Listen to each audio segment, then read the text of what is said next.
My dear Wormwood, the amateurish suggestions in your last letter warn me that it is high time for me to write to you fully on the painful subject of prayer.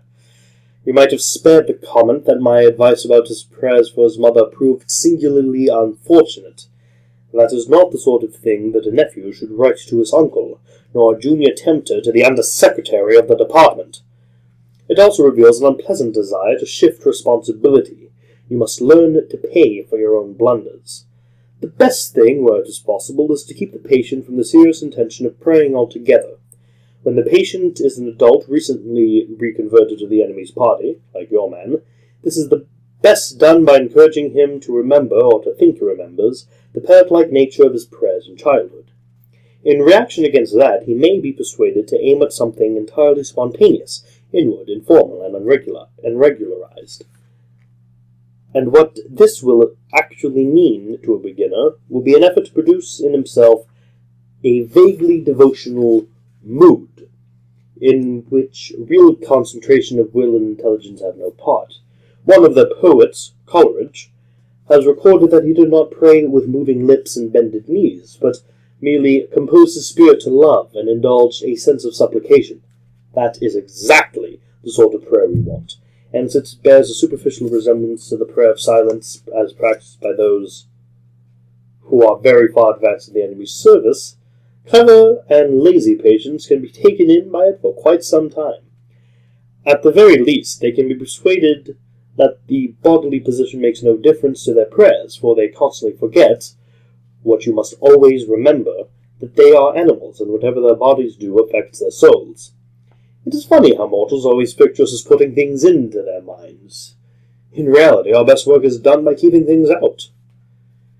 If this fails, you must fall back on a subtler misdirection of his intention. Whenever they are attending to the enemy himself, we are defeated. But there are ways of preventing them from doing so. The simplest thing is to turn their gaze away from him towards themselves. Keep them watching their own mind and trying to produce feelings there by action of their wills. Whenever they meant to ask him for charity, let them instead start trying to manufacture charitable feelings for themselves, and not notice that this is what they are doing. When they meant to pray for courage, let them really be trying to feel brave.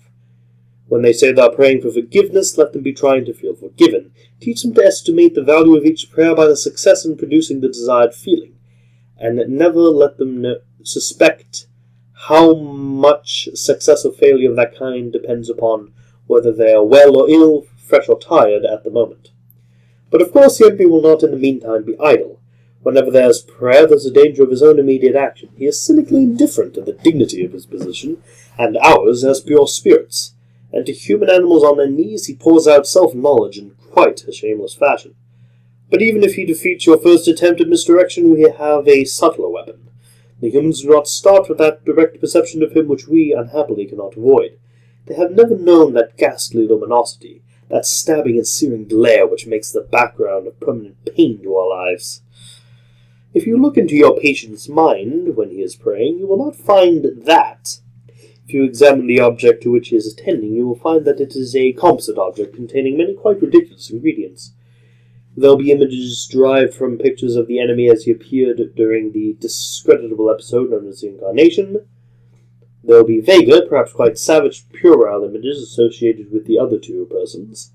There will even be some of his own reverence, and of bodily sensations accompanying it, objectified and attributed to the object revered. I have known cases where the patient called his God was actually located up to the left, the corner of the bedroom ceiling, or inside his own head, or on a crucifix on the wall.